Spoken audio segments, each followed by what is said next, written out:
It's Red Eye Radio. Gary McNamara and Eric Harley talk about everything from politics to social issues and news of the day. Whether you're up late or you're just starting your day, welcome to the show. From the Uniden America Studios, this is Red Eye Radio. All across America and around the planet, we are Red Eye Radio. He is Eric Harley, and I'm Gary McNamara. Good morning. Here we are. Happy Thursday.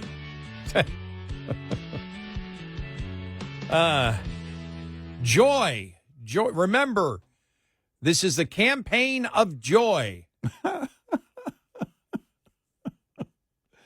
Oh, man. They didn't look very joyful. Biden did not look joyful last night.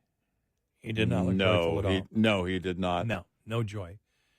You know, continuing on what we've been talking about, which is the end of the Biden administration and everything that happened. And like we said, you look back at the Biden administration, the public views it as horrible. We had played earlier Scott Jennings talking about, his favorability numbers that have gone in the toilet. And he was talking to the former aide of Kamala Harris. Was talking about what a, failure it was, and how the media was complicit in the failure of Biden because they kept promoting what the public didn't believe. Right. They did. And, you and I talked about one of the things that came out of it, which is a good thing. It's a horrible thing for Democrats. It's a good thing for the rest of the country. And that's the whole thing of free speech. Yeah. But he also brought up that Trump, numbers, his favorability numbers are above 50%. And Biden's unfavorability, I think, is like 61% in the polls that they were looking at. And he said, but if you look at Trump, because Trump's above 50%, but what he believes, and this is something you and I have talked about, the issues that he believed even poll better than his favorability ratings himself. Mm-hmm. The vast majority of the public, and we went through, if you look before November, they're roughly 60%, whatever. Now, as we've said, people can be for something, but if they don't work, then they won't be. Newt Gingrich, I read. I don't know the entire context of the conversation he was having. He said, but if there are enough photos, if you have mothers that are crying with babies that are being deported, the public may turn against you. Yeah. That sure. The public is fickle. Right, yeah. If the tariffs lead to inflation, because there is a significant, the incoming Trump administration has talked about this now. They're saying, look, we're not saying we can bring prices down. Well, there's a ton of people that believe, even if you haven't said it, that they believe you can actually bring prices down. And if you don't, you can suffer because of it. Right. Those would be the things that Democrats, would try to jump on, because at times the American public can be fickle. Oh, yeah. They can be for one thing, and then, oh, wait a minute, we just saw it. We've got to have Biden. We've got to have Biden. Biden. Most votes ever. Biden. We hate this guy. Yeah. What a loser he is. Why didn't we see this before? Let's think about this. The guy that they're saying, he got the most votes ever, got the most over. Kick this guy out. Yeah. You saw the interview that Jill Biden did. Yeah. Very mad at Nancy Pelosi. She led this whole thing to kick him out, and we just don't understand why. I wasn't happy. We were friends for 50 years. 50 years. Right. But on the issues, if the economy stays good and he has success, which I believe he will have success in clamping down on illegal immigration, the Democrats really don't have anything. And this is the one thing that I noticed over the last 2 days with the nomination hearings. They'll bring up January 6th. They'll bring up the 2020 election. People are way past that. That was settled in November. Trump won. But they can't get past it. They still believe, why doesn't the public understand it the way that we do? Well, because you live in the bubble of Washington. Right. You don't live in the bubble. You don't live in reality. You live in your own, little bubble out there. And so then they would bring up, they set themselves up, as we played some of the audio cuts, Pam Bondi, are you going to weaponize government? Trump said he's going to do this. I'm going to follow the law. And hey, by the way, you guys are the ones that weaponize the government. And here's how you did it. Point. We got another question asked. I got to talk over the top of you. They could never make a point of substance. And here's another example of it on illegal immigration, which is amazing because it's like, you're not going to win this. You're not going to win it. Let's listen. This is Senator Hirono from Hawaii. Yeah. Here we go. During the election, during the campaign, first, are the felons convicted of breaking into the Capitol on January 6th hostages or patriots, quoting Trump, as President-elect Trump has said repeatedly? Do you agree with his characterization of the felons that I referred to? I am not familiar with that statement, Senator. I just familiarized you with that statement. Do you agree with that statement?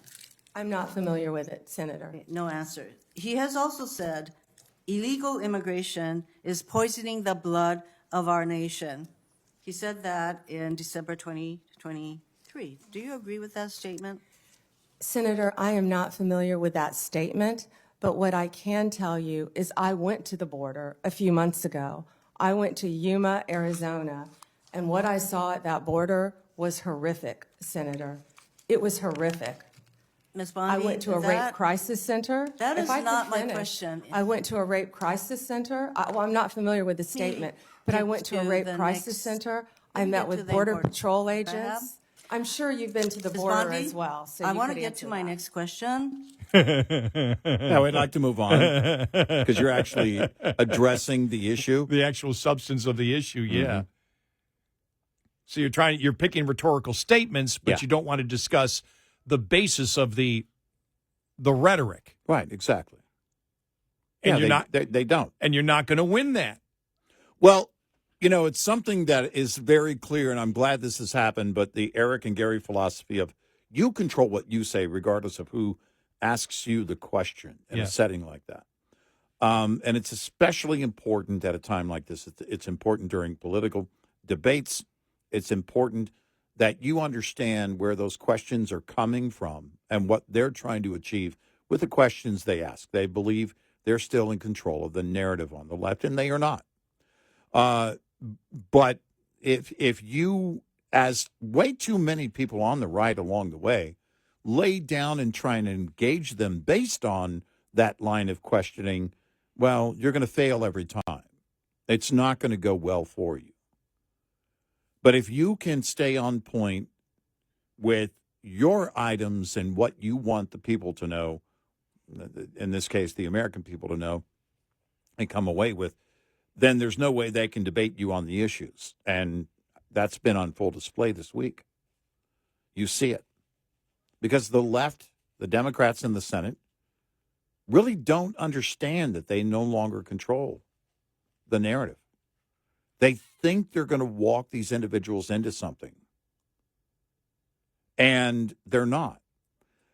What they think, the way they think, is how they've behaved.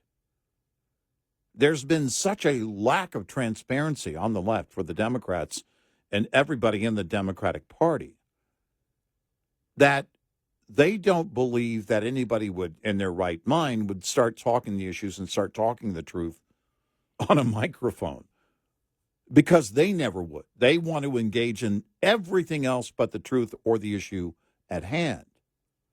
And so that's how they think, and that's why they have this approach, because they think that someone else will just engage them and want to avoid the issues. Well, actually, that's not the case. It's certainly not the case with the incoming administration. And you can see it.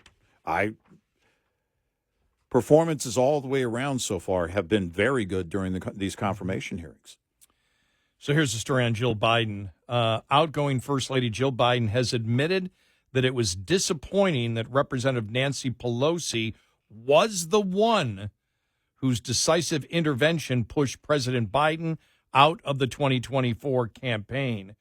We were friends for 50 years, Jill told the Washington Post in an interview published Wednesday that was billed as her final sit-down, it was disappointing. The Bidens have largely bitten their tongues when discussing the internal revolt following the president's disastrous showing in his one debate against Donald Trump on June 27th. Wow. It's a long time ago. It seems like yesterday. It seems like light years away. Yeah. While Biden had initially insisted that he would carry on with the race, pressure from the top Democrats, led by Pelosi, according to Jill Biden, forced him to announce his withdrawal on July 21st.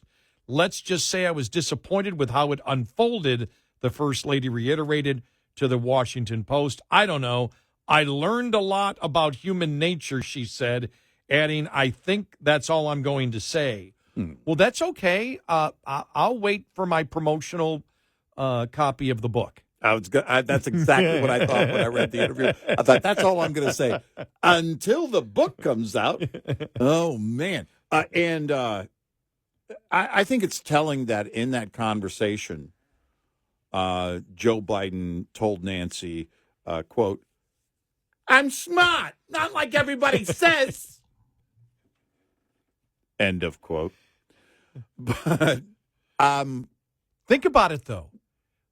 I would want to read the book of someone, not necessarily Jill Biden on that, Jill, but somebody else who just says, I'm going to tell you what happened during the Biden administration, and I'm going to cover how we covered for Joe Biden and exactly what happened and how he was kicked out of office.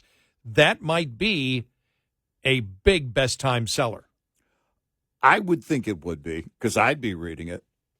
The tell-all books, to me, aren't appealing usually.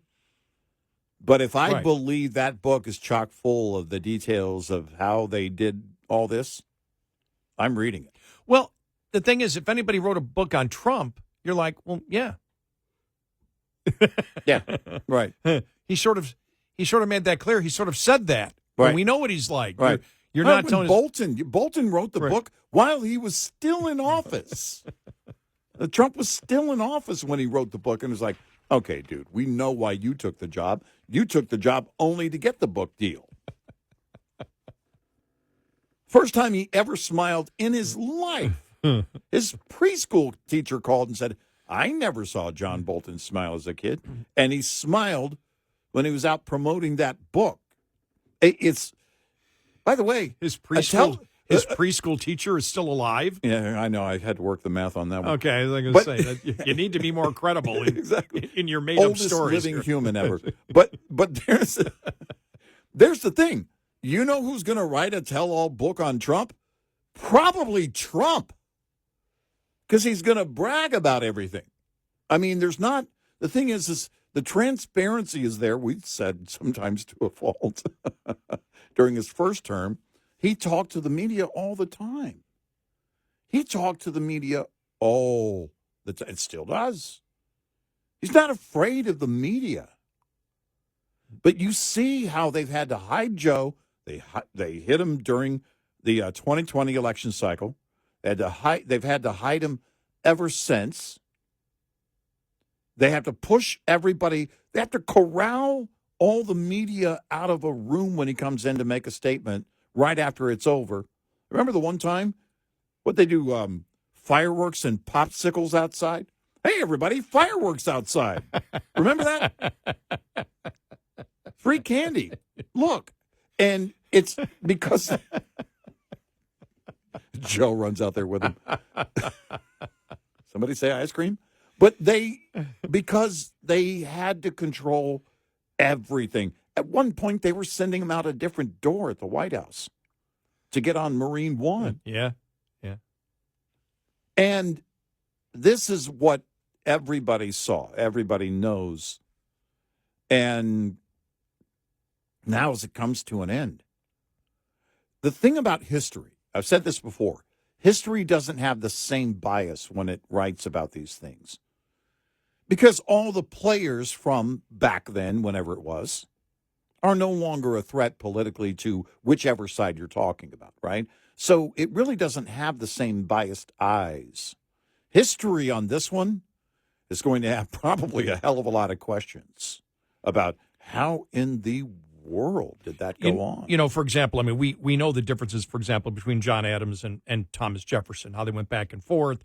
You know, one believed in it. We know the generalities. Right. One believed in a smaller central government. The one other believed, Adams, in a more powerful central government, which is still the discussion that we have today. That's still the major discussion. That discussion will never go away until climate change does us all in. Right. So we got 9 more years. Yes, exactly. But we don't know the everyday conversation or every single newspaper article that was written at that particular time. Right. Or what the talk show host... Oh, I'm sorry. Hear ye! Hear ye! Yeah, that was the talk show host, Open wasn't it? line! The British are coming! The British are coming! Now that was C-SPAN back then. Okay, we'll have the British callers on this line. Imagine, though, talk radio on a horse. Oh, yeah. You know, with the megaphone. Yeah, wow. 866-90-RED-EYE. This morning's USDA Farm Report is brought to you by Howes Products. Tested, trusted, guaranteed since 1920. 1 year after a first official watch was announced, During December, we finally saw the ocean reaching the threshold for La Nina in terms of cool water, and we started to see the atmosphere respond to that. So when the official update came out on January 9th, the Climate Prediction Center declared that we are in a La Nina advisory after almost a year of being in a watch situation. USDA meteorologist Brad Rippey says impacts from La Nina already felt in parts of the country include Our drought across the southwestern United States, including Southern California, where the wildfires are raging. It also includes episodic cold outbreaks that have been plaguing the United States since about mid to late December, and that has also contributed to the wintry weather we've been seeing lately across many parts of the country, especially the central and into the southeastern United States. All of those are pretty consistent with what you would expect during La Nina. I'm Rod Bain reporting for the U.S. Department of Agriculture in Washington, D.C. This report brought to you by Cenex Fuels and Lubes. Lines open for your calls. 866-90-RED-EYE on Red Eye Radio.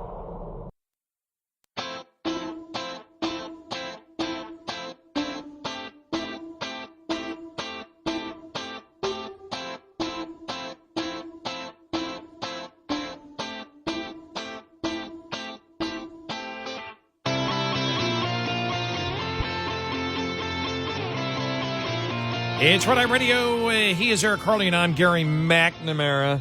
I'm just was going through some stuff here in this Michael Schellenberger. Wow, his latest article. California is the richest state with the highest taxes, yet it cut funding for firefighting, which led directly to LA's catastrophic fires. Why? Because Newsom and Bass diverted billions from preventing and fighting catastrophic fires to migrants, the homeless, and climate. Wow. Yeah. The firefighter whistleblower says there wasn't sufficient funding for pre-deployment. Wow. They defunded the fire department, drained the reservoir, cut the budget for fire prevention. Yes, incompetence. Yes, ideology, but the underlying reason they let L.A. burn is because deep down they hate civilization. I'm telling you, who is this guy from where he was a few years ago? Wow. Yeah. And have you seen Jillian Michaels also out there? Yeah. She's out there like crazy. Right. She's just Yeah. living. Yeah. Newsom and Bass are really, really going through it politically right now. Everybody is angry.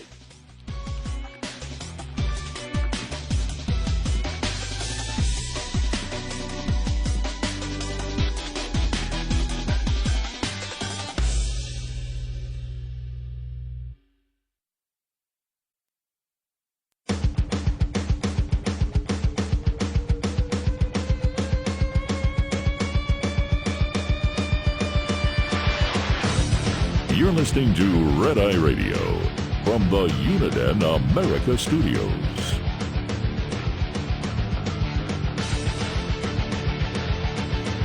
It's Rhode Island Radio. He is Eric Harley, and I'm Gary McNamara. I'm just a little late there because, I'm rubbing my nose. I had a sneeze coming. Now, see, that's panic. Here we are. Yeah. National radio show, podcast. And I'm hesitating going on the air because I can feel this huge sneeze coming. But I'm okay now. Actually, that's dedication to your craft.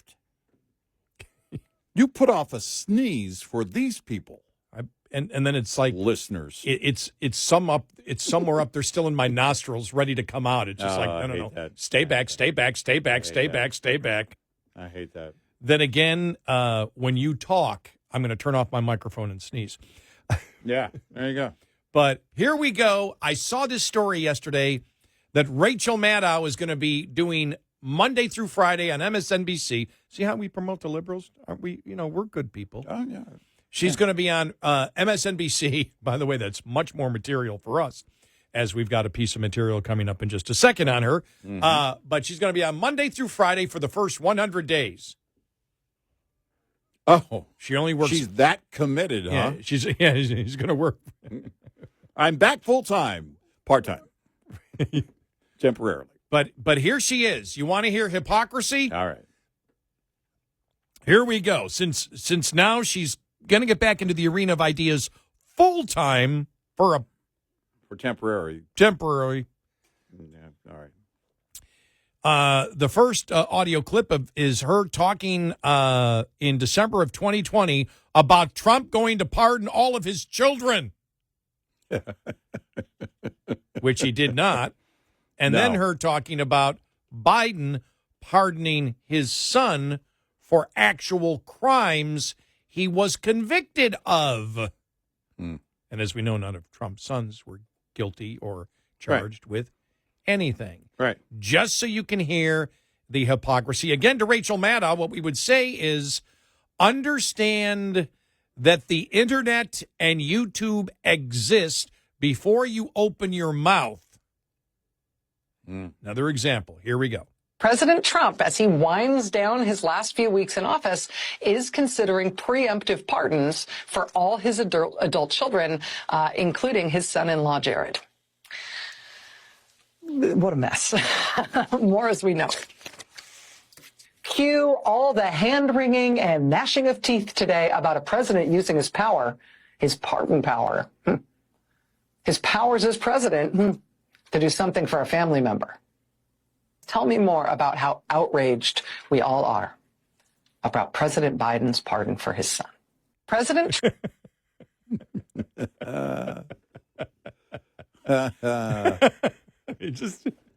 Yeah. But, of course, she doesn't care if she gets caught in major hypocrisy because her audience doesn't care. Remember the lawsuit? Remember the lawsuit against her? The defamation lawsuit? And the judge actually said, oh, come on. It's not defamation because nobody goes to Rachel Maddow for the truth. Yeah, nobody believes anything that's happening there is the truth. Right. They don't believe she's actually in the truth. That's what the judge said. It can't be defamation because you go in knowing that you're not going to get the truth from her. Everybody knows it's not true. Oh, my God. That was the best Ouch. ever. Ouch. All right. You ready for this?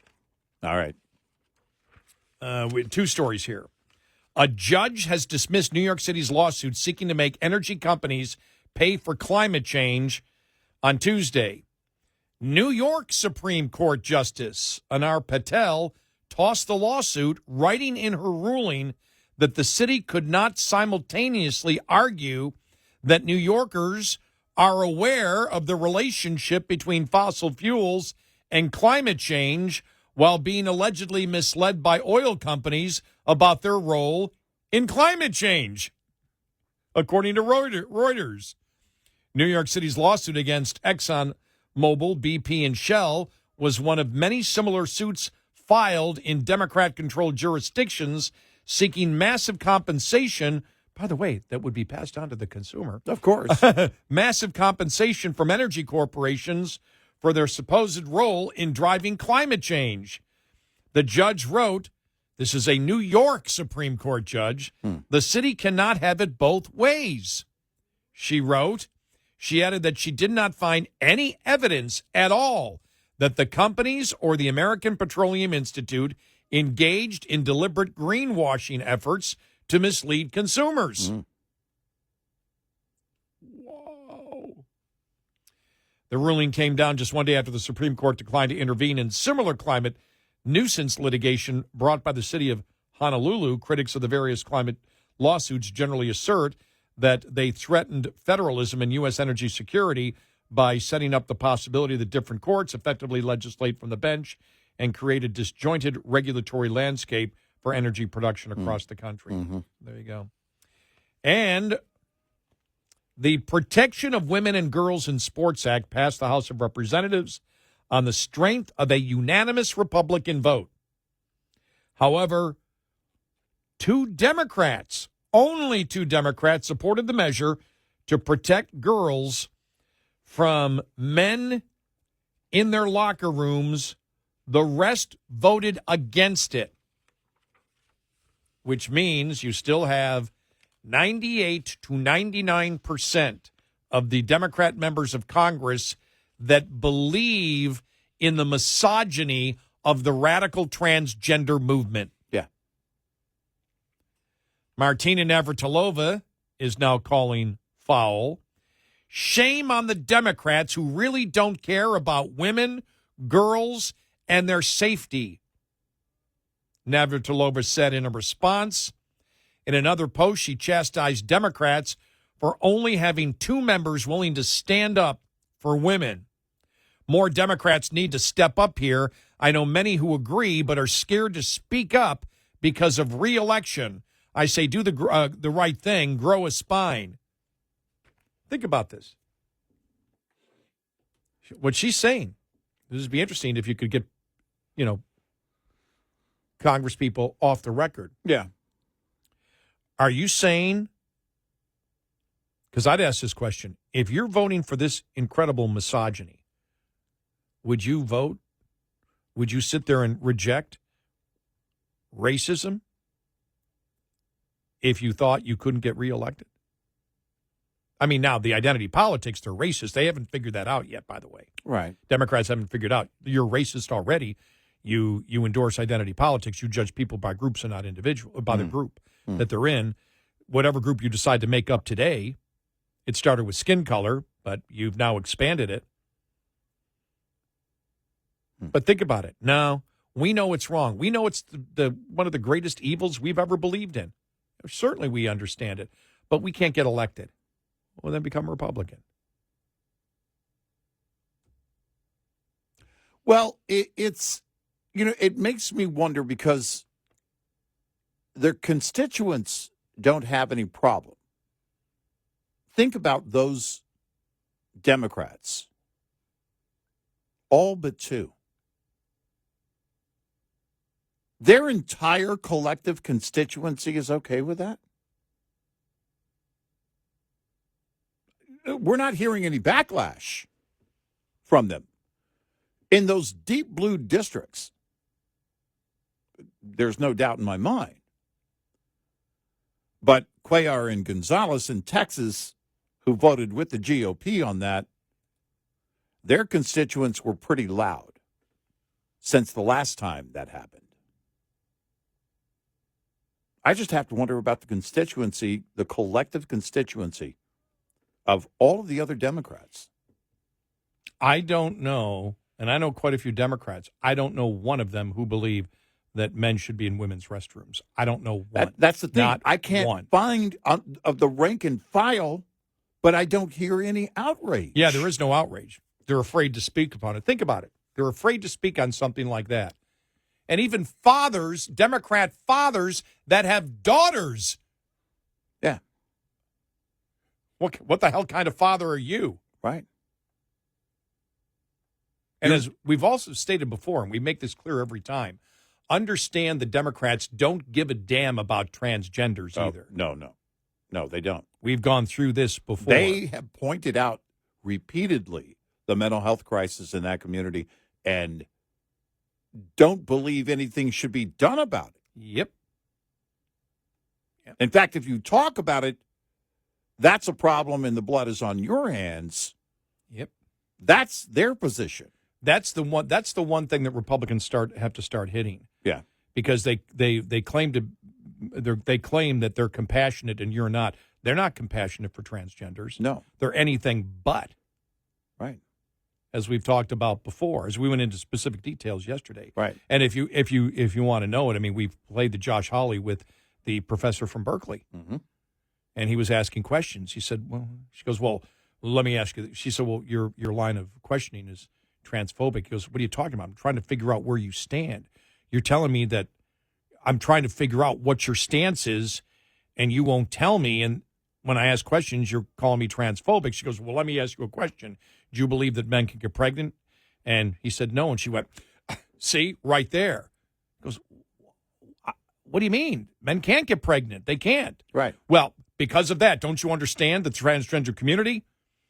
All the studies show they are way more likely to commit suicide, and when you bring up something like that, you increase their chances of doing it.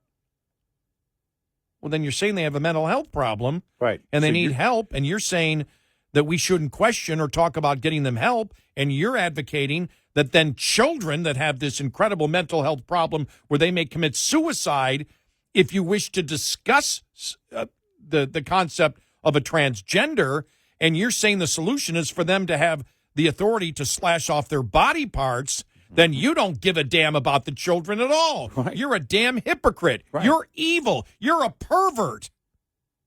And doing nothing about the mental health situation Right. that you're claiming is Right. in existence, then what is it you're trying to accomplish? Yeah. They don't care about the human being. Nope.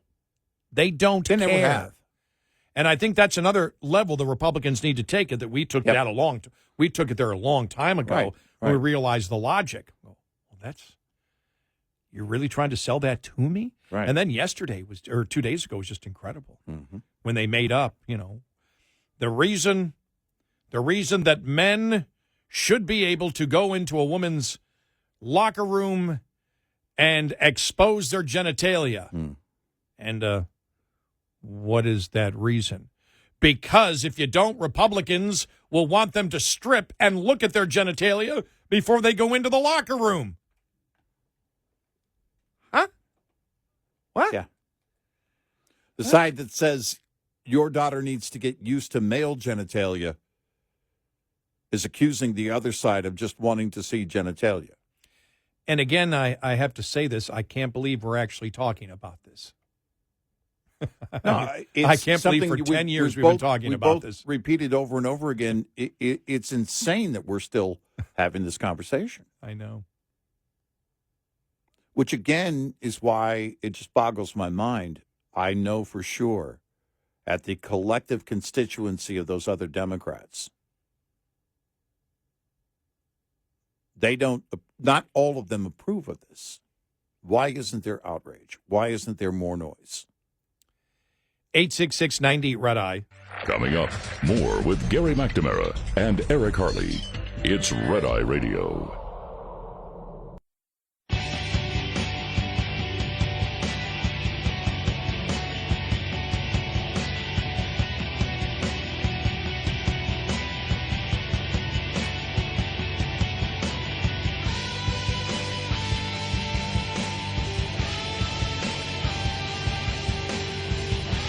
It's Red Eye Radio. He's Eric Harley, and I'm Gary McNamara. Uh-oh.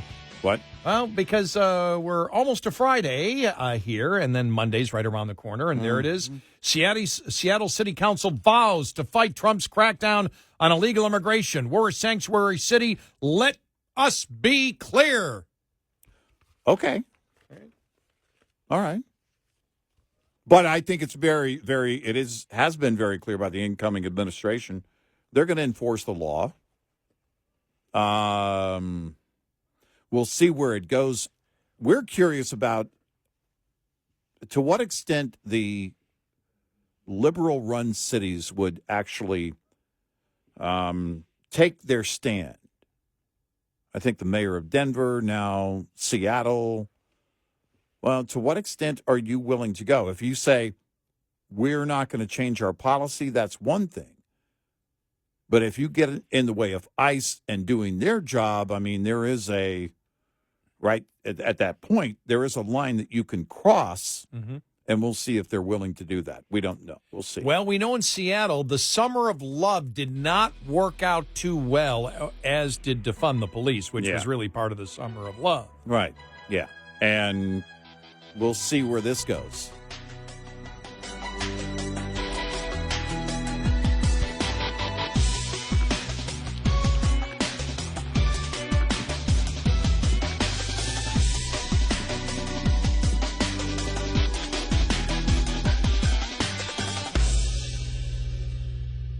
This is Red Eye Radio on Westwood One.